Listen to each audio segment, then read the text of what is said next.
Good morning, church. Welcome to another Sunday morning Bible class. Continuing on with our lesson, the life of Christ. As I said earlier, just want to welcome and say good morning. Our lesson text today will come from Luke chapter 14. The slide should be coming up shortly. Luke chapter 14, starting at verses, next slide, please.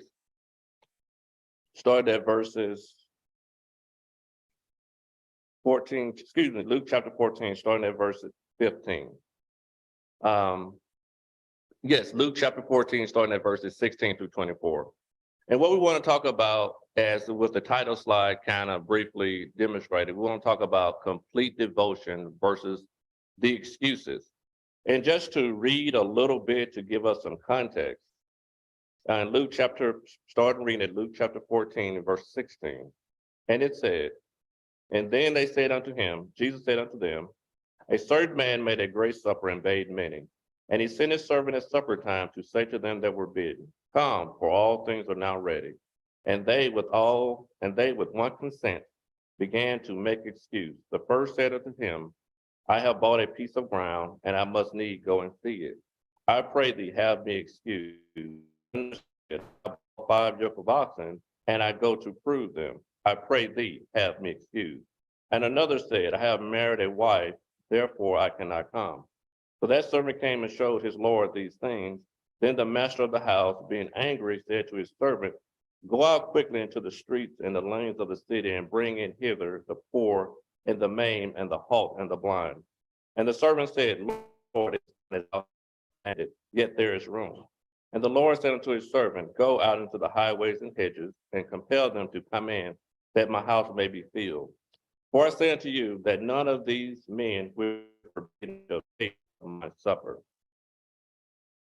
I know this is a parable of the wedding feast that Jesus is given, but there's a greater spiritual context that I want to elaborate further before we get to that. This parable harkens back to Isaiah chapter 2. Isaiah chapter 2, verses 1 through 4. It talks about the establishment of the kingdom, the long prophesied kingdom. That is the greater context of this parable, is that Jesus is here, his birth, John has preached and proclaimed the kingdom. Now the kingdom is nigh, about to be established.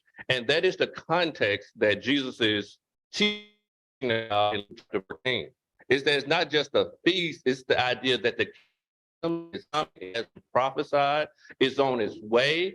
Invitations has been sent, meaning the scriptures, and he's sitting down with the leaders of Israel, the scribes and the Pharisees, and explained to them that through the scriptures, the Old Testament scriptures, they have been prepared.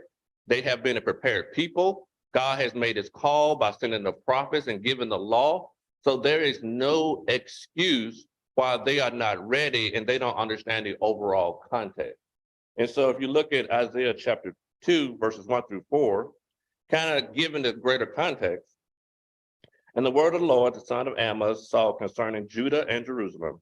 And it shall come to pass in the last days that the mountain of the Lord's house shall be established in the top of the mountains, and shall be exalted above the hills, and all nations shall flow into it. And many people shall go and say, come ye, and let us go unto the mountain of the Lord, to the house of God of Jacob, and he will teach us his ways, and we will walk in his path. Law and the word of the Lord from Jerusalem. And he shall judge many nations and shall rebuke many peoples, and they shall beat their swords into plowshares and their spears into pruning hooks. Nation shall not lift up sword against nation, and neither shall they learn war anymore. O house of Jacob, come ye and let us walk in the light of the Lord. See, the parable feast is just the example that Jesus is kind of using to illustrate this greatest point. Jesus has come to fulfill that promise that was made to Abraham, through thy seed, all nations of the earth shall be blessed. By the establishment of the kingdom, which is, in our modern terms, the establishment of the church. Jesus came to establish all this. So through the Old Testament law, going back to Genesis chapter 15, when the great promise of Christ was made, till now. They have been prepared. They are intimately familiar with the master. And so when Jesus is talking to them about this feast, it's the idea that the kingdom is nigh. It has been prophesied. You guys, the invitation has been sent out because you have been prepared for this coming of the Christ. And so when these excuses are being made, it's being made by people who are who have full knowledge and awareness of the significance of this feast and who this master is. So when Jesus was talking about them and going back to Luke chapter 14, he's talking to, and I'm just going to go there right quick before I get into the lesson. Luke chapter 14, and then we'll jump right into it. And it came to pass as he went into the house of one of the chief Pharisees to eat bread on the Sabbath, that they watched him.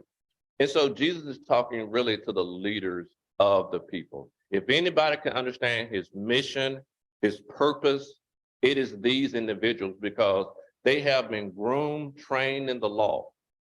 But then we're going to see how they accepted that invitation.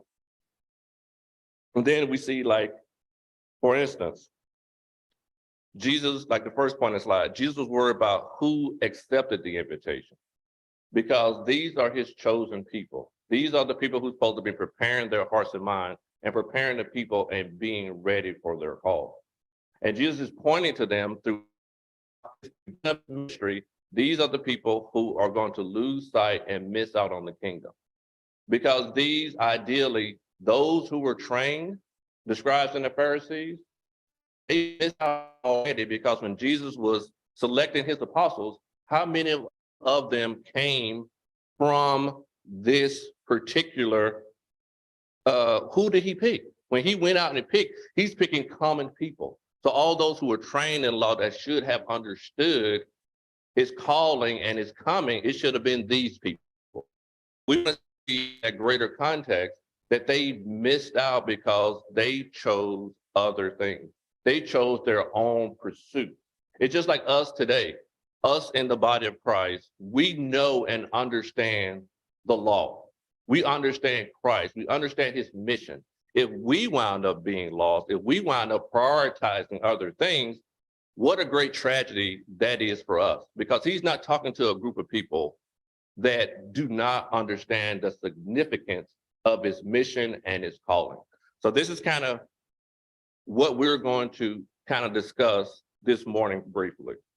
But we want to talk about Jesus' word about those who accepted it, because one thing that Jesus does not do, he does not beg or plead. When he is God above, right? So when he sends out that invitation to individuals, a lot of us like to put things in human context, right? You know, a lot of times there's begging and pleading and going back and trying to get somebody to do something that they know is right, but that's not who Jesus is.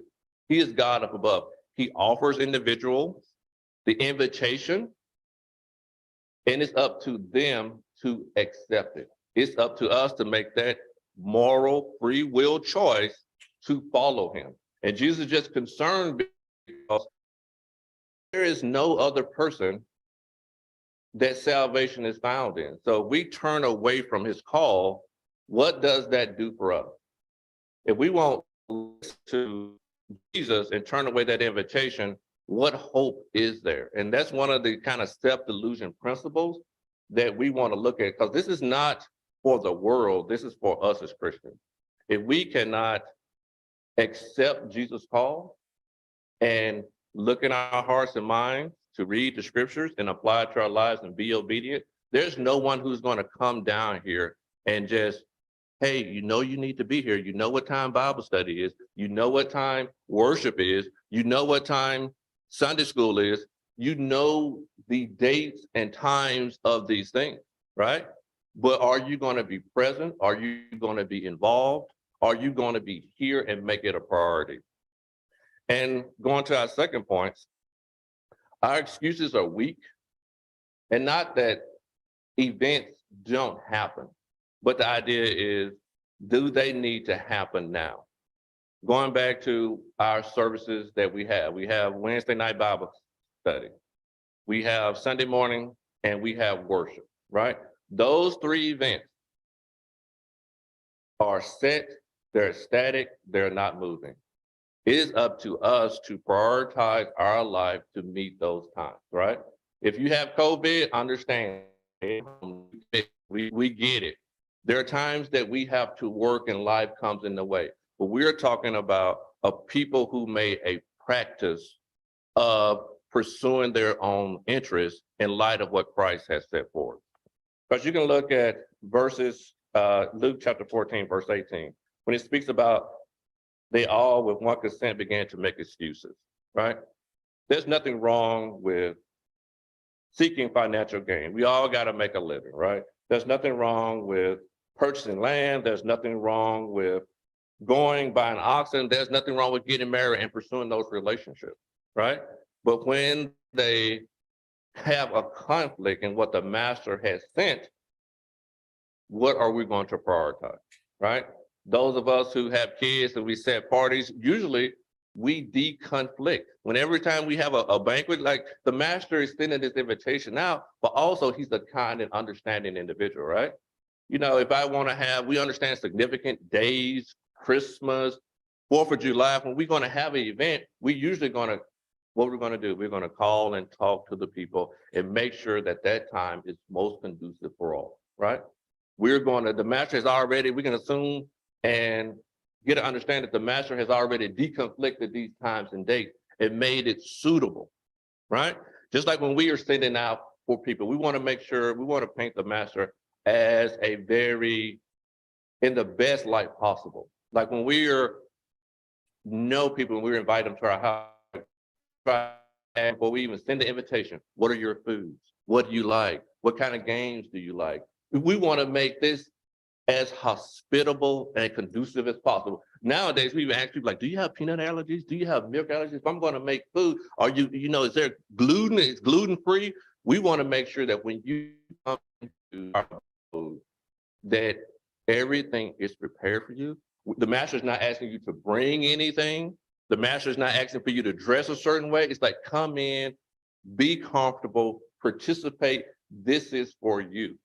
So the master is doing all these things for a set day, for a set time.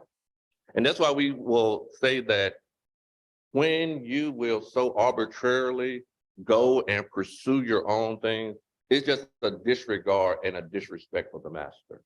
And sometimes since Jesus is talking like this common way, a lot of people take it for granted. Like they think that he has to be harsh, like putting his foot down. No, Jesus is going to make this invitation. And it's up to us to understand what the master requires of us, right? Just like a boss and employee. My boss says, hey, take out the trash. Hey, I need this done. I need this project done. The elders say, hey, we need the building done. That's upon me. We shouldn't have to have like this adversarial relationship that they got to put their foot down or say, hey, this is really important. You don't have to say that. When you're dealing with mature people, we make requests, and if it's in your power and in your ability, you fulfill it, right? When Brother Craig asks about doing this lesson, you can say, well, I'm busy. We're all busy. But are we busy with our things, or are we busy with the things of Christ? So a lot of times we have to be mindful of putting our needs above what Christ will have us to do. And there's always going to be that conflict. We see our personal needs and personal desires first, primarily. We understand understand what we are willing to receive as sacrifice. Can somebody get me Luke chapter 16 and verse 10? Luke chapter 16 and read verse 10. He that is faithful, that which is least is faithful, also in much. And he that is unjust in the least is unjust also in much. Like you said, if buying a field and look at an oxen will make you discount the master, if you will leave on such a trivial matter, how can you be trusted in a faithful matter? And even going back to the wife, in our interpersonal relationship, bring them along. We shouldn't allow our personal relationship to enable us to so quickly separate us from Christ, right? A lot of people, when they get into these relationships, they primarily think is, I want to have fun. We click on a personal level, like a human level. Oh, I love you, fun, you look good, you have all these box checked. But the biggest box is that we leave out in our interpersonal relationship. What is this person's spiritual background? We're not talking about like they call themselves a Christian or they go to Grace Fellowship Baptist Church or they go to New Hope or New Life. Are they a member of the Lord's body? If they're not a member of the Lord's body, that's fine too, but let's try to encourage them. And if they are resistant, you stay where you are. But as we're pursuing these relationships, a lot of times we can allow these relationships to take us away. Instead of we are in these relationships, but all these relationships that we have, we are pulling people towards Christ. We are pulling in these relationships toward Christ. And Christ is going to be the focal point of all our relationships, right? Because I don't care how pretty they are or how handsome he is, they're going to get annoying and those habits are going to grind on you at a point because we cannot be unequally yoked. It's like when you're starting out, everything is fine, but as you progress in that relationship, if that person's mind is not centered on Christ, what is going to happen? Those divides will start to get greater and greater and greater. And as the responsibilities of life increase, will you have a partner who's going to work with you and live with you, encourage you, or you're going to have some dead weight that you're carrying along as life progresses and you have all these responsibilities? Does that make sense? Is your partner going to get up with you with the idea we're going to get the kids ready for Sunday school, Wednesday Bible study? Because I'm telling you what, as a parent, Wednesday is very challenging. You're getting off of work, the kids got to eat, you try to get home and get back, they got to go to sleep, get up to school the next day. And if your mind is not focused on what you have to do, then you will start saying like, it's a lot. It is a lot. But those of us who had kids, now once we get here, oh, everything's fine. But it's just arriving. You have a lot of excuses. Oh, I got to get up in the morning. I got to do this. I got to do that. But once you make it up in your mind to go forward, it's only staying true to the goal.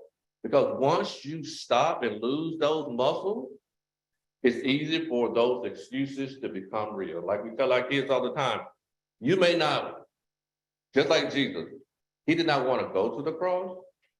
He had some reservations, but those reservations didn't stop him. Now we can have the idea of the excuses stop some, right?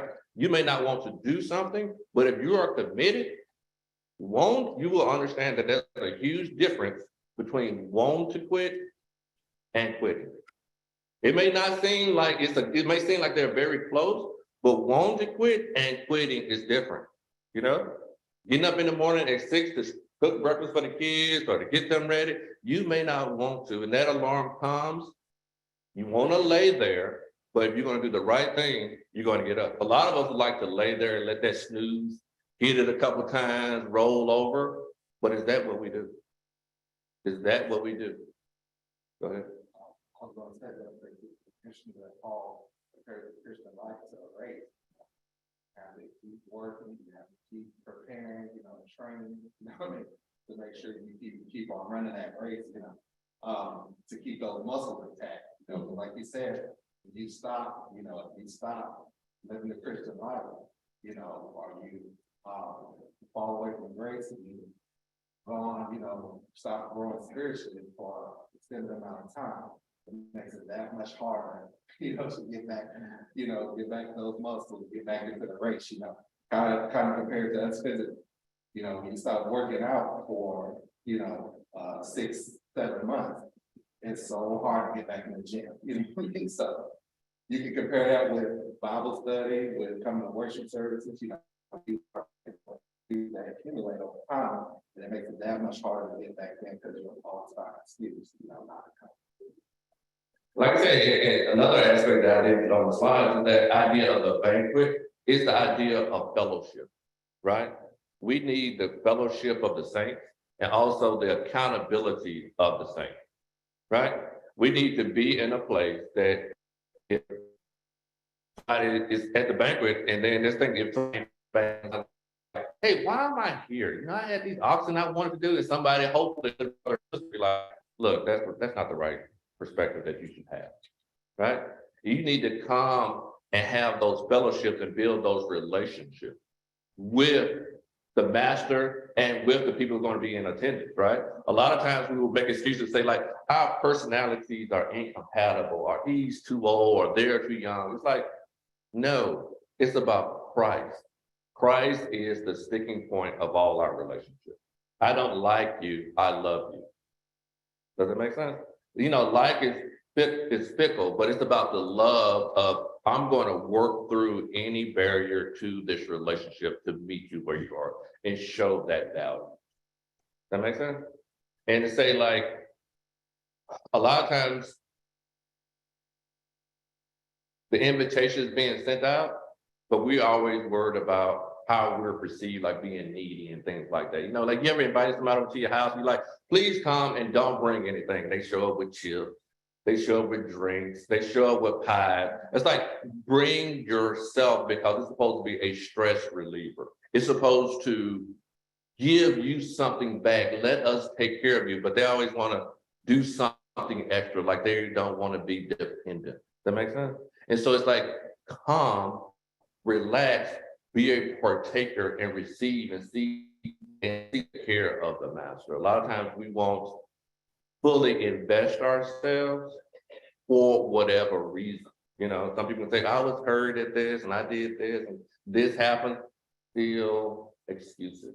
We got to come and invest ourselves and move beyond a lot of those things. Also, you have no excuse, right? If we go, can somebody go to Matthew chapter 2? Matthew chapter 2 and read verses 1. Matthew chapter 2. It talks about the wise men coming to see the birth of Jesus.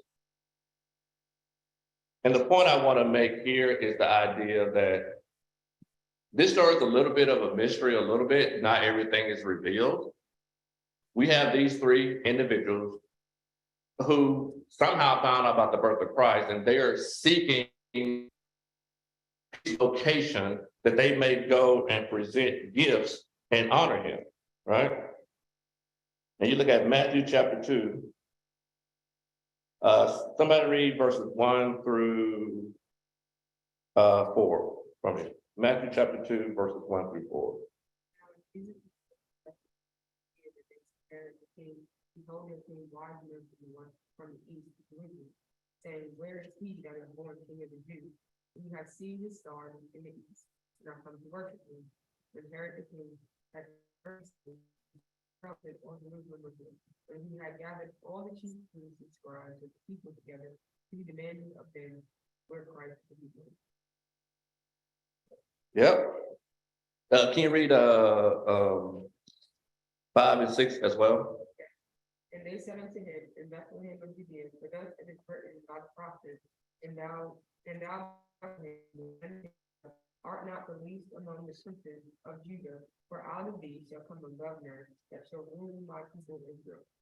And then the funny thing is that you have these people, and we don't know their origin story of where they came from, but we may infer that they are not of the seed of Abraham. They are not of the tribe of Israel. Somehow they found out, and they are trying to find and worship the Christ, right? They are seeking, they don't know where he is, but they are coming and engaging people to find out where he is. And Herod assembles the scribes and the Pharisees to determine it. And they go to the scriptures to find out where Jesus is. But you know, one of the most funniest thing is they're like, all right, he's born in Bethlehem, have a safe, good journey. It's like, how are these individuals, which we can probably safely assume are outside the line of Christ, outside of the children of Israel, seeking your savior and your redeemer with more passion and more vigor than you are? They are going and you're not trying to tag along. You're not going to say, we'll lead you and take you there. Let me show you where Bethlehem is. You know, these wise men are just walking and searching in a foreign land for the Christ. But the children of Israel, Christ is told of which tribe he's going to be born in, the location, and they live there. You know, they didn't have GPS like we do. They are living there. And they know what these men have a desire and a purpose to seek out Christ, right? And what are they doing?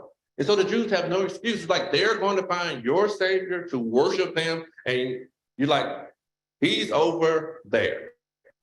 And let him go. You don't escort, you don't inquire any further. You open up the scriptures and give them the information that they need. You close the scriptures and you go about your daily life, right? And that's kind of like, is that what we do? We open the scriptures on Sunday and Wednesday, we close them, and it doesn't impact our life in any meaningful way, right? And that's something that we have to really take into account, because as members of the body, we have the truth and we can always look at everybody else and not let the word of God reflect upon us and the things that we need to do. So they had no excuse, right? It's kind of like going to school, right? Everybody goes to school, but when all said and done, was there anything meaningful? Some people there to see girls, some people there to eat, some people there to play sports, some people there to hang out, some people there to sell drugs. It's everybody there for all these multitude of reasons, but you know the idea and purpose of why you are here. But it doesn't fit everybody, and everybody can have their own agenda of what they want to do. And it's about kind of us subverting our will to the greater cause of Christ. And let's go to, and also in relation to that event, then you had John in Luke chapter 1. Luke chapter 1. I won't read all of these scriptures. Luke chapter 1, verses 67 through 79. It speaks about John the Baptizer. I want to say John the Baptizer. So that's the action that John was doing. It's not John the Baptist. He wasn't a Baptist, like a denominational Baptist, like people would kind of assume. It was his profession. He baptized with the baptism of repentance. That's why I put it there, John the Baptizer. And he was foretold. He's the forerunner of Christ. He came to prepare the people for Christ. So you see all of these layers are being added, and I'm trying to add all these layers so we can see that these people were willful in their disrespect and lack of knowledge. There's no confusion. We just want to put that out there. There was no confusion. They willingly chose to do something else. And the thing that we want to highlight is that God will let you do that. He will let you go somewhere else. You know, he didn't have ADT for Adam and Eve around the tree. He didn't have the ringing doorbell. He didn't have closed circuit television. He didn't have someone there, a checkpoint for them. It's open and accessible. You're going to do what's right because you have chosen to do what is right. And that's something that we must always advocate, you know? And the same thing when we tell our kids about the mate that they're going to choose. You don't have to look hard. If somebody wants you, they will display it, you know? They will do what they will supposed to do. And I think just kind of get sidetracked a little bit. I know when most guys, when I was looking to buy a wedding ring, somebody said it must cost, what, 3 months salary? That's the word for the wedding ring? It must engagement ring? What's it, 3 months salary? So if you make, you pour and make like $1,000 a month, it's like, this ring is gonna cost this to propose. It's like you want her to show you, you want to display your affections. A lot of us didn't have that money, but guess what we did? We got a credit card, or we saved up and we purchased that thing. We ate tuna. We ordered off the dollar menu. We did everything we could to try to save up that money for that wedding ring because we wanted to present something meaningful to the other person. So again, what are we gonna do and what are we gonna prioritize? And we just wanna let it be known also that Israel rejecting Christ did not stop Christ's plan.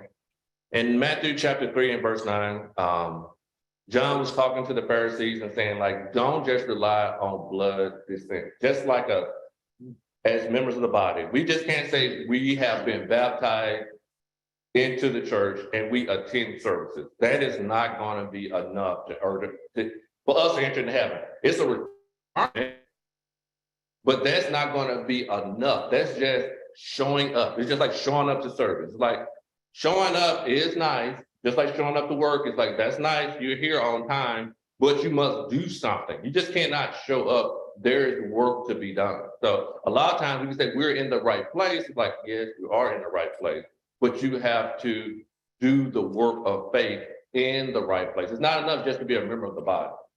It's not enough to just show up. There are actions and works of faith that has to be done. So that's one of the things that we want to make sure, because we don't want to look at them and say that they're like this is their issue. We must look at the scriptures and say, these shortcomings can be mirrored in our life as well. Because if we cannot see ourselves in these situations, then we are doomed to repeat them. We just cannot say, hey, I'm a member of the body in the Church of Christ. My ticket is punched. It's just like an escalator. I'm going right to heaven. All I got to do is just stay where I am. Did I say it, Hans? I see you got it on the board up there, Luke 16, 14, 26. It's about counting the cost too. Yeah. You know, we have to count the cost on everything that we do, you know, as far as being a part of the body, being a part of our family. It's all about counting the cost. I agree. Romans 12:1, Paul said, I beseech you therefore, brethren, by the mercy of God, that you can make their body a living sacrifice, wholly acceptable unto God, which is a reasonable service. We definitely have to, all aspects of our life have to be focused on Christ and everything that we do. Yes, and like I said, it's the idea of growing and counting the cost. And sometimes, you know, as people, you know, for those of us who had kids, you can read all the books in the world. It's not going to prepare you. Sometimes those calls are in the moment. You have to look and say, I'm going to do this. You know, you say like, you get up 3 in the morning, or they threw up as a baby, there's throw up in their hair, it's throw up in it, you got to wash and feed them, then they're hungry. It's not their fault. You count the cost and you do what it takes. A lot of times, the strain and the attitude and the disposition is what we have to work on. You got to count that cost willingly. You got to do it with a smile on your face. You got to do it with the right disposition and the right attitude. People get sick. Kids get sick. You know, they break stuff in your house or they do this. This is part of it. We cannot make them feel like they are at fault, they're wrong, that they are not the blessing. It's like that same feeling that we had when we thought about them. And we say, man, it's nice, you know, it's quiet in here. That same feeling needs to continue throughout. Go ahead. Mom.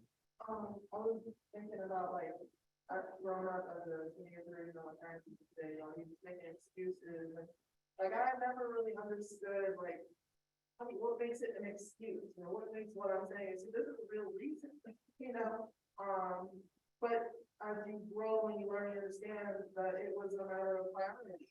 This is what you value more, which leads me to Matthew 6.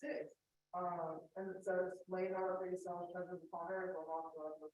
You know, I really want to get to 21. For where your treasure is, there your heart will be also. And these people show where their heart is because they treasure their land, their art, and people on earth above learning about God, about being and partaking in what he has invited them to, you know. Many are called, and it's whether you choose to take part in that. And that's what makes that the excuse, is that you had an opportunity, you can learn, you can read, and know who he is, but if you choose not to, that's your fault. It just shows you where your heart is. Yeah, I can say the two things that we need to keep in mind about what makes some excuse is capability and desire.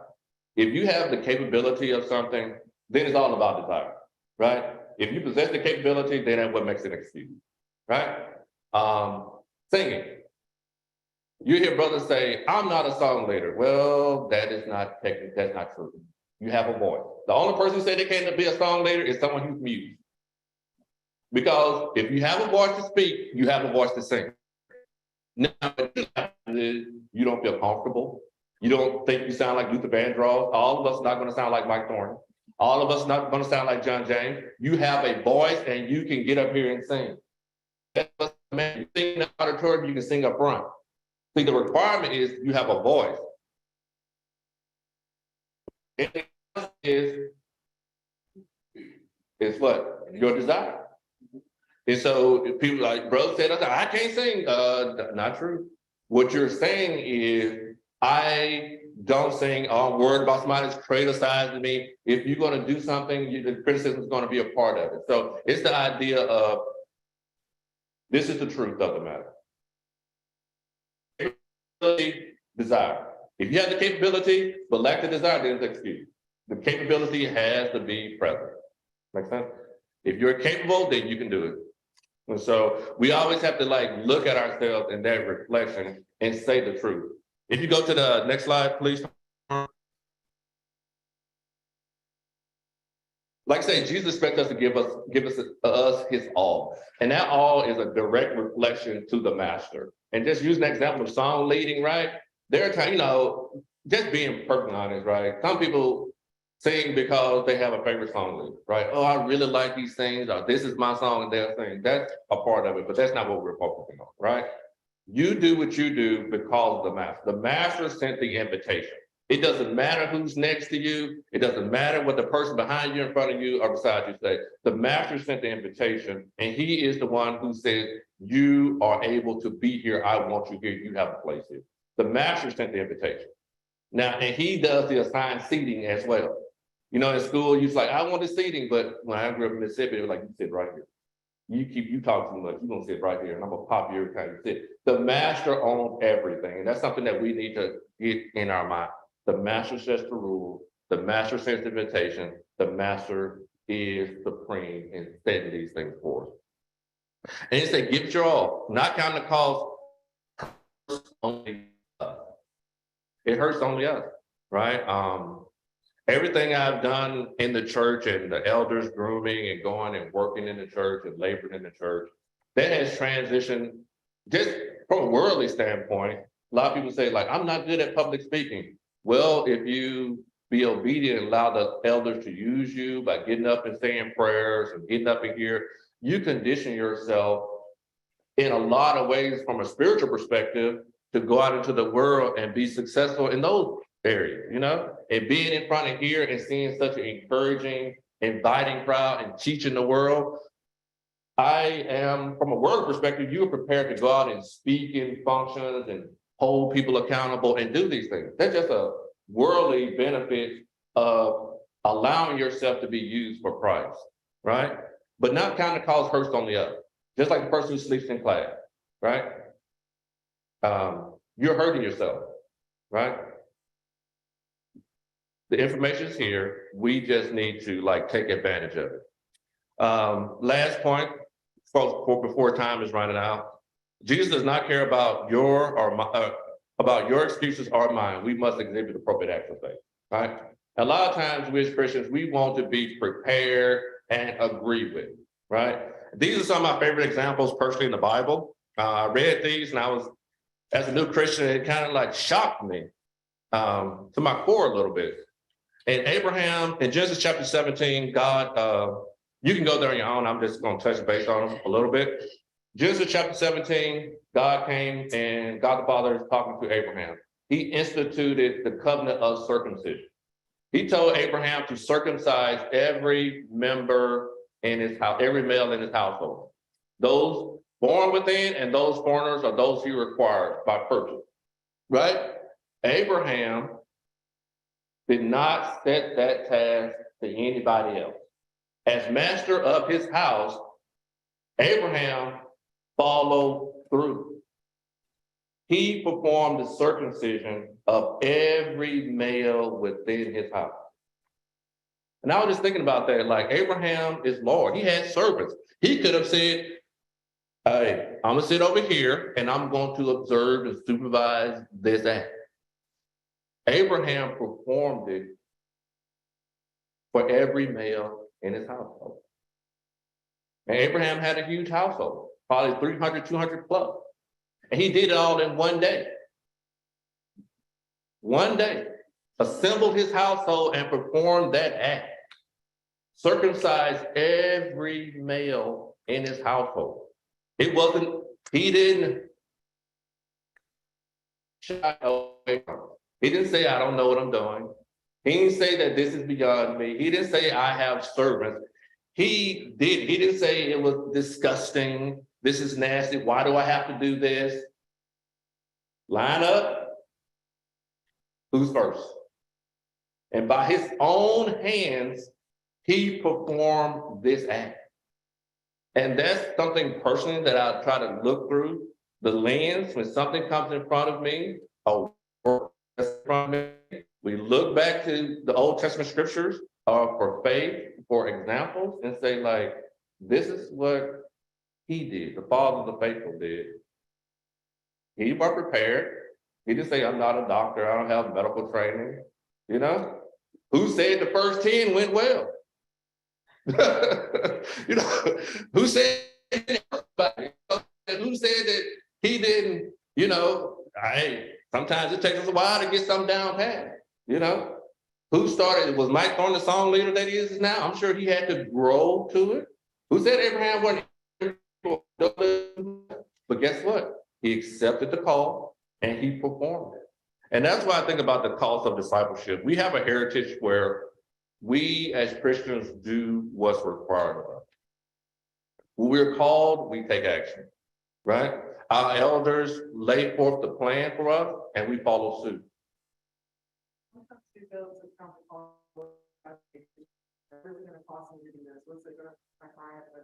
The real question is, what is it gonna cost you not to do it? Mm-hmm. Yeah, and we gotta look at it as a person, to be honest. Sometimes people ask us to do something, it's not that I can't do it. Sometimes it's just a stubbornness, I just don't want to do it. I don't have a good reason not to, except I don't like you telling me what to do. And when we realize that, it should be liberating, because that barrier is only me. I don't like somebody telling me what to do. I don't care if you're 5 or 65. I just don't like being told what to do. How many times is that it? You know, I just want to do what I want to do. Versus the difficulty of the task, it just can be our stubborn will. And so, like I said, going back to the people that God put over us, God put the elders in place. He put the deacons in place. They're our leaders. They set the standard that we're supposed to follow. And we as a faithful congregation, our responsibility to them is to give them bodies and individuals prepared to exercise the Lord's word, right? If we are hammering, when the elder reaches for you, he should be reaching for you to be dependable. They should all be able to count upon us to do the work, to support them and follow through. And if we can't follow through, we give them reasons. Are we uncomfortable about some tasks they've given us? We ask for training. We ask for prayer.